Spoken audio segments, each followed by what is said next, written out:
या मॅनेजरने मला स्पष्टपणे सांगितलं की जर माझा पुढची 10 वर्षे वॉलमार्टमध्ये घालवण्याचा विचार नसेल, तर मी घरीच गेलो पाहिजे. मी ऑटो केअर सेंटरमध्ये नोकरीसाठी अर्ज केला होता आणि पहिली मुलाखत खूप छान झाली.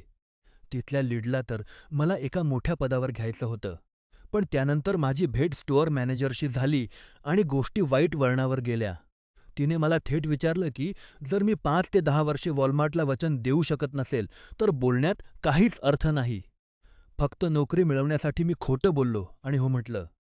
त्यानंतर वेळ उपलब्धतेचा प्रश्न आला. मी तिला सांगितलं की मी कधीही उपलब्ध आहे, पण पुढच्या 2 विकेंड्ससाठी माझं आधीच एका पार्ट टाइम जॉबचं नियोजन होतं. मला तिथल्या माझ्या वचनबद्धतेचा मान राखायचा होता.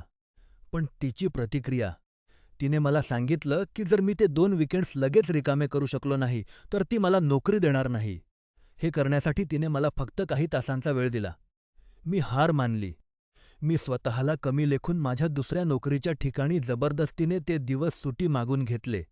आणि आता 1 आठवडा झाला आहे, पण अजूनही मला ओरिएंटेशनची तारीख मिळालेली नाही. मी माझ्या शिफ्ट्स विनाकारण गमावल्या. आणि हे सगळं फक्त आठवड्यातून 32 तास, तासाला $20 आणि कोणत्याही फायद्यांशिवाय असलेल्या नोकरीसाठी. मला असं वाटतंय की मी वेडा होतोय.